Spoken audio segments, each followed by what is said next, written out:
a Pancho Olivera y ¿Cómo va? Daniel Vilota. Carlos. Daniel, ¿bien? ¿Cómo estás? Bien. Pancho, Bien. Bueno, vacunas. Vos te preguntabas hace un rato si esta demora en la vacunación era desidia, intereses, internas empresarias, mala suerte, dijiste, no, sé. No, dificultades con que hay un problema objetivo, que no hay vacunas. Soberbia, Si mirás incluiste, cómo no. está la Argentina en relación con México, con Brasil, etcétera, salvo Chile y Uruguay, los demás países estamos ahí medio cabeza a cabeza. Mirá, hace un rato con Leu, con el programa de Leu, con este canal, Patricia Bullrich se preguntaba, ¿no será que la Federación Rusa puso en el contrato la condición de que no le compren vacunas a Estados Unidos? Entonces quiere pedir el contrato. Andá a pedirle un contrato a Rusia. Pero bueno, esa es la cantidad de elucubraciones que se hacen a raíz de que realmente viene lento el programa y hay un dato objetivo acá que creo que es en el que hay que poner el acento, y es que nos perdimos la mejor vacuna del mundo. Hasta ahora nos perdimos la mejor vacuna del mundo en dosis que, si no fallan mis fuentes, que la empresa no habla, pero gente que habla con la empresa habla de que podrían haber llegado en el año pasado, a fines del año pasado a la Argentina, entre 12 y 14 millones de dosis de Pfizer-BioNTech. Entre 12 y 14 millones es toda la población de riesgo que Alberto Fernández quería tener vacunada en abril. Repetí ese dato. Nos perdimos. Vos estás diciendo Sí. que entre diciembre y enero, pongamos febrero de este año, la Argentina estuvo en condiciones Absolutamente. de obtener 14 millones de dosis, entre 12 y 14 millones de la vacuna Pfizer. Que es el doble de las vacunas que llegaron a la Argentina, ni siquiera las que aplicamos. ¿Y por qué El eso no doble. fue posible? Bueno, ahí está. Primero, ¿por qué digo que es la mejor del mundo? No lo digo yo, que no entiendo nada de esto, sino que hay consenso. Acá no hay grieta. Cualquier infectólogo que le preguntes te va a decir lo mismo. ¿Por qué? Porque la vacuna de Pfizer, además de tener una efectividad del 95%, Son 2 dosis, ¿no? claro, es la única que cumple con 3 condiciones. Esto es algo inédito en la historia de la vacunación. A ver. La primera, evita infectados graves, es decir, mortalidad. La evita. Evita infectados leves. Y la tercera es que evita los contagios. Solamente, según los ensayos, el 5% de la población testeada en los primeros días contagió. A mí me interesa que expliques ahora por qué estás diciendo que estábamos en condiciones de recibir de 12 a 14 millones de esas vacunas y no las recibimos. Así es. Pero una cosa más. Efectividad versus eficacia. Es una vacuna efectiva porque fue testeada en campo, en Israel. Eficacia es en los ensayos. Pero vamos a la historia, que en realidad empieza en este tuit. A ver, tenés el tuit de Alberto Fernández el 10 de julio. Esta reunión dispara todo. Hugo Alconadamón contó este fin de semana gran parte de esta historia. Él en ese momento recibe a Nicolás Baquer, que es el CEO de Pfizer, y acompañado por el director científico de la Fundación Infant, que es el doctor Fernando Pollack. Que entrevistamos en su momento Así es. para hablar de todos los estudios que había sobre suero de gente. Del plasma, claro. El plasma de gente que se había contagiado y tenía anticuerpos. También exitoso en eso. Una gestión de Pollack hace que Pfizer se decida por la Argentina para hacer los ensayos solamente con otros 5 países del mundo. La prueba más importante del mundo de Pfizer la hizo acá. Sí, más de 5.700 casos. Fíjate lo que dice. A ver, espera. La prueba más importante del mundo de Pfizer se hizo en la Argentina. En la Argentina, en el sobre hospital todo en el militar. Hospital Militar. Militar Central. Así es. Entonces, Eso es lo que nos daba un privilegio, digamos, de acceso a esos 12 o 14 millones de dosis porque habíamos puesto la gente para la investigación. Exactamente, porque es habitual que el país que ofrece sus instalaciones y su gente voluntariamente reciba como contraparte una parte. En esta reunión, fíjate lo que pone Alberto Fernández, Argentina es el único país de la región donde se llevará a cabo una de las fases de prueba para una posible vacuna contra el COVID. En esta reunión, la gente de Pfizer empieza a darse cuenta de que Alberto Fernández no estaba del todo al tanto de qué significaba esto. porque no estaba Ginés González García. Tanto que Pollack le dice en la reunión a Alberto Fernández, ¿tenés 5 minutos? Y se queda a solas y le dice, ojo, que esto incluye vacunas para la Argentina. Una gran cantidad de dosis. Ahí lo tenés a Pollack, hombre respetado en todo el mundo. Y acá no queda claro qué pasa. Y esta es la historia más interesante. Lo que publicaba ayer nuestro compañero Hugo Alconada es que, y yo lo tengo también, lo constaté y me dicen lo mismo, es que Ginés se molesta porque no lo incluyeron en la reunión. Hugo agrega algo que comenta gran parte de la comunidad científica, y es que Ginés se había obsesionado con la vacuna de AstraZeneca, que iba a ser Hugo Sigman con Oxford y AstraZeneca, claro. Y Carlos Slim, la fundación, financiando. Lo que dicen los infectólogos... dice algo más Alconada en esa nota. Sí. Dice que para hablar con los de Pfizer, el Ministerio de Salud los mandó a hablar con una funcionaria... Sonia Tarragona... que viene de trabajar con Sigman. Exactamente, que en ese momento era subsecretaria de Medicamentos. Cae en las manos de ella, que trabajó en la fundación de Sigman. Por eso las sospechas, de hecho, Hugo cita incluso un infectólogo en ON. Hugo Alconada, no Hugo Sigman, el que Hugo cita. Alconada, Medardo Ávila Vázquez, de Hugo. que dice acá hay lobby, bueno. Sí. Entonces, es toda la... Ahora, lo que te dicen los infectólogos... Porque cuidado, acá lo que estamos... La hipótesis, no podemos hacer ninguna afirmación... No, claro, es que una limitación que puede haber tenido Pfizer es encontrarse con un competidor que tenía gente dentro del ministerio, Sigman. Esa es la sospecha. Ahora, olvídate de la sospecha. Lo concreto es que cualquier infectólogo que sabe de vacunas te dice que las vacunas en el mundo la mayoría de las veces fracasan. Entonces ya fue un error no haber apostado a todas. No puedes apostar a una, que fue lo que hizo el gobierno un mes después cuando anuncia que se iba a fabricar en MabScience, ahí en Munro, y estamos todavía, se va a fabricar, van a llegar, pero vienen muy demorados, ¿no? Dicen que vienen a mitad de mayo.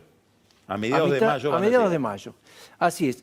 Ahora, ¿por qué es tan importante esto? Sigman también está comprometido a través de ELEA en la fabricación o importación de Sinopharm. Claro. Una de las dos ensayos, exactamente. de los ensayos de Sinopharm. Así es.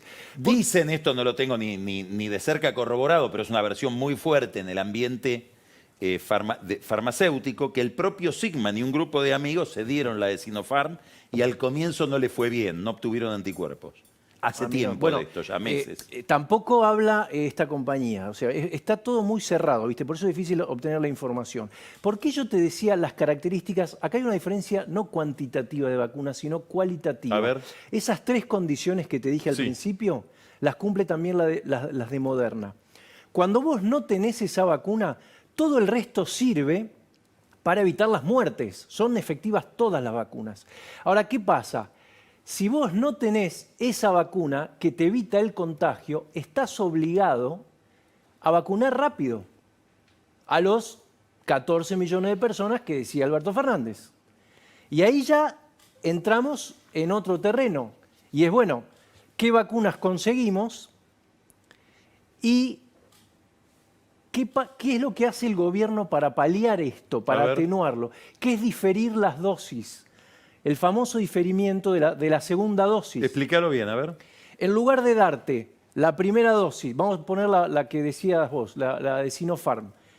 Primera dosis, día 0, a los 21 días la segunda dosis. El gobierno la quiere diferir entre 2 y 3 meses, porque se supone que la primera... Ya te cubre bastante. Ya te cubre bastante. Ahora, lo que me dicen a mí los especialistas es que, en realidad, la única vacuna que funciona realmente con este diferimiento de 3 meses es la de AstraZeneca, porque las pruebas científicas publicadas en revistas del sector dicen esto. Las otras 2, la Sputnik, el mismo director de Gamaleya dijo que eran 2 meses, no 3. Ahora aparece otra información que apareció este fin de semana en Estados Unidos.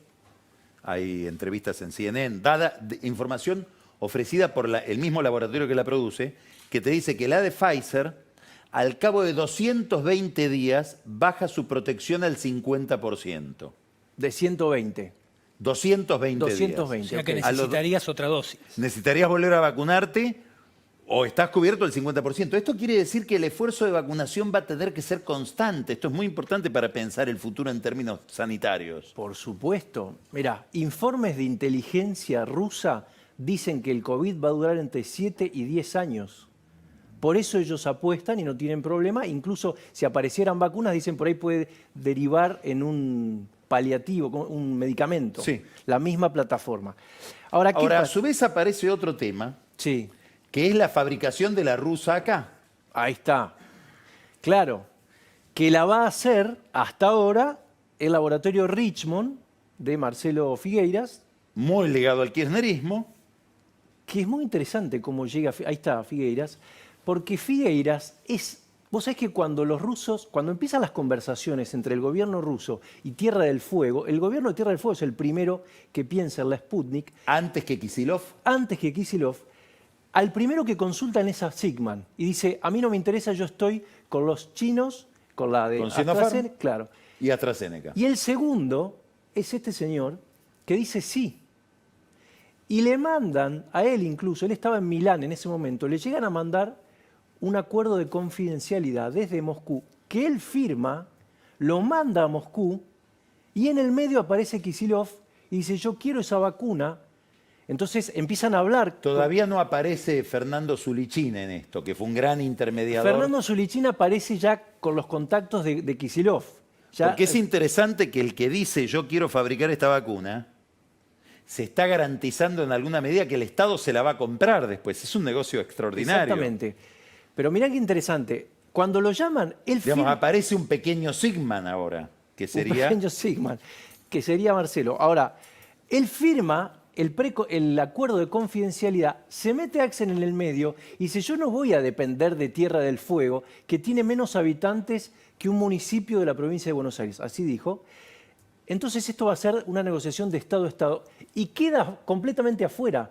Lo dejan de llamar y pregunta, che, ¿qué pasó conmigo? No, se metió Axel y te acordás ese laboratorio HB? Pharma. Exactamente. VH Pharma. que entró y salió.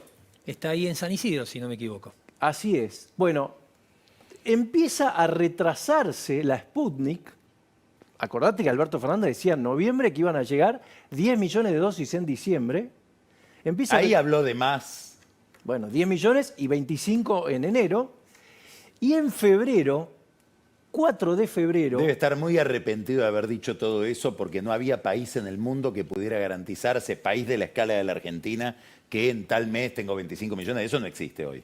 es probable, pero el 4 de febrero, Ahí está Alberto eso es impericia. impericia o un exceso de confianza. Claro.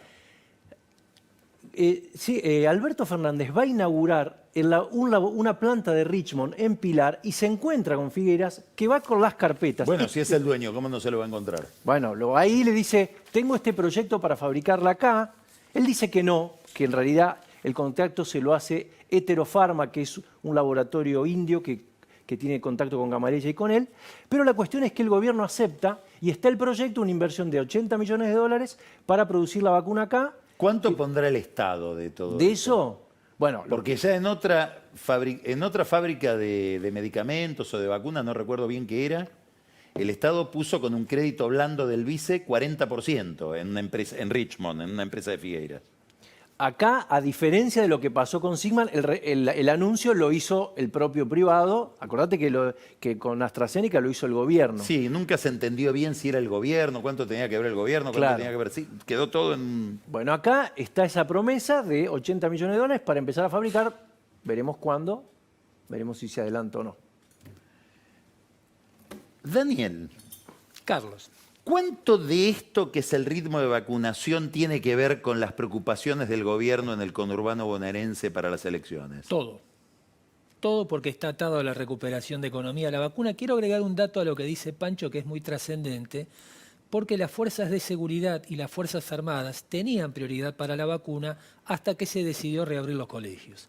Esto derivó en que en la provincia de Buenos Aires, que no tienen un mal ritmo de vacunación, creo que tienen vacunados alrededor de 10.000 o 15.000 efectivos, pero tienen a la vez casi 15.000 infectados. Si se cumple, La policía. La policía, que tuvo mucho trabajo este verano con las fiestas clandestinas. Claro. No solo en la costa bonaerense, sino en los barrios cerrados. La previsión es que si el clima empeora el 28 de abril, como está previsto, la proyección es que en un mes va a haber 30.000 policías infectados. ¿Y Bernie qué dice? Bernie no dice El nada. doctor Bernie. El doctor Bernie, como suele ocurrir en estas ocasiones, con mucha habilidad, no para resolver el conflicto, pero sí para no ser parte, se fuma. Porque este dato es interesante, porque si esto ocurre, vos vas a perder, igual que en el caso de las Fuerzas Armadas, que no tiene vacunas, ¿eh? Ya se infectó el jefe del Estado Mayor Conjunto, el jefe del Ejército, te perdés de lo que necesitas si hay de verdad un desastre epidemiológico. Alguien que tenga el control Daniel, de la calle. ¿qué es lo que pesa en esta pelea? ¿El poder del lobby de cada ministro, del ministro de los docentes, o Baradel con su sindicato en contra de Bernie? Pesa el poder de los sindicatos que tienen que ver con el Estado. La policía no tiene sindicato, así que esto es central. Y además pesa el problema que hay para Kicillof con su falta de vínculo con los intendentes. No hay municipio que haya respetado de verdad las restricciones que debieron regir como el verano. Mira, este fin de semana en el conurbano bonaerense, no quiero exagerar, pero no tiene que haber habido menos de 100 fiestas clandestinas. Y en algunos casos, si la policía llegó para clausurar una, todos se iban a un lugar que se va a volver emblemático por un montón de razones, que es Moreno. Nadie sabe a ciencia cierta qué pasa en Moreno. ¿Quién es el intendente de Mariel Moreno? Fernández, alguien muy vinculada al movimiento Evita en algún punto y también a la CETEP. Intendentes. Fernando Grey. Te tengo que mostrar un video que seguro que Intendente de Esteban Echeverría, Esteban Echeverría. Mostrá el video. mostrá el video. vicepresidente del PJ Sí. con mandato hasta diciembre. Sí. Ahí lo vemos. PJ bonaerense. PJ bonaerense. Miren esto. Miren esto. No se entregue, compañero, no se entregue. Puente Purredón histórico de Avellaneda. Dolorosa se repite la canción. Los leales parecemos disidentes. Los ajenos pavonean su temor. Algún día les hará juicio la historia por la noche de miseria y ambición. Pero ahora más que nunca levantemos la bandera peronista del amor. Me estremece. Entregues, compañero, Es conmovedor. Me estremece. peronista por Evita y Juan Perón. ¿Cómo es que llegó a la terraza? Gran del polémica ministerio? esta mañana en el gobierno Hay que preguntarle a por Arroyo. Grey en la terraza del... ¿Es un montaje esto o él está Ahora ahí en vamos la- a ir. A Ahora ver. vamos a ir. Gran polémica esta mañana, dos quejas furibundas. Vamos a tratar de contar cómo se canalizan. Primera política de Guado de Pedro, después administrativa de Santiago Cafiero sobre Daniel Arroyo y Carla Bisotti, que son los actuales moradores de este edificio. Piso 1 al 14, Ministerio de Salud. 15 al 21, en el 22 está la terraza, Daniel ¿Quién maneja Arroyo. la terraza? ¿Quién tiene la llave de la terraza? Qué gran problema. Esto no es nada. A ver, voy a contar 2 o 3 detalles. Primero, esta mañana Daniel Arroyo estuvo atento y Lo salió... explicamos, es alguien que le habilitó la terraza a alguien que va a hacer publicidad en contra de Máximo Kirchner, Bien. de Mike Tyson. Claro. Vamos a ir por partes. Con Cristina no pasaba, esa llave no se la Con da. Cristina me Habla parece mucho que del no... pluralismo de Máximo que les preste el edificio para que le hagan la de manifestación Máximo en se lo contra. prestó, no. Yo creo que había enojo porque Máximo no dijo que lo prestaran.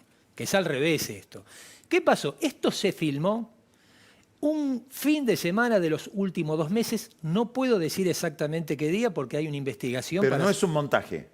Ahora vamos. Lo único que está montado es que hay borrada en esa escena algunas antenas que sí existen en el Ministerio de Obras Públicas. Ese montaje, es decir, despejar para que el dron con el que se filmó por la única empresa habilitada a filmar sobre 9 de julio, para que se filmara y Grey apareciera sosteniendo la bandera.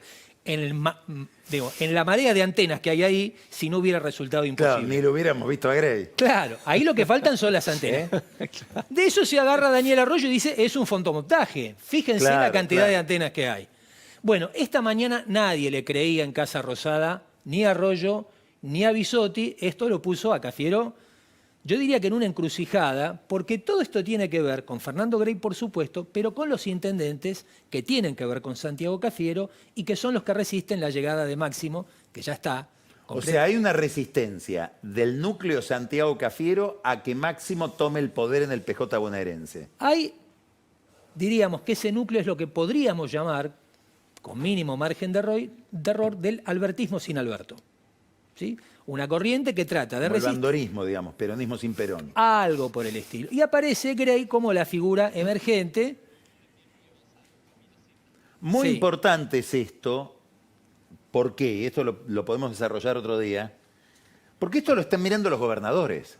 Absolutamente. Es decir, cualquier persona en el peronismo que tenga un proyecto nacional quiere saber si queda algo en el conurbano bonaerense como para poner un pie ahí, o si tenés que para todo hablar con Máximo Kirchner, con Cristina Kirchner, con la Cámpora, etc. Dato corriendo porque nos tenemos que ir. Entonces, esa bandera es una señal Esperá. para el interior más que para canción, el conurbano. Esta canción Buen fue punto. compuesta por un cantautor misionero en el 2006, Jorge Zuligoy. 2006, el año que Carlos Rovira no pudo acceder a su A la reelección porque reelección. Néstor Kirchner impulsó un referéndum donde Rovira perdió. Así que todo es muy simbólico, hay mensaje a los gobernadores, es sobre la Evita crispada, la que hace su renunciamiento histórico donde aparece la imagen. Es un erudito, ¿eh? Casi. ¿Vos decís? Es un- No, vos me robás. Michelangelo del conurbano. Vamos ya a un corte y viene Carola Gil y el Centro Cultural Kenan. Pero antes vamos a hablar de Malvinas y por qué Malvinas nos hace un ruido en la memoria con Camila Perochena, ya en el espejo de la historia. Ya, sin corte.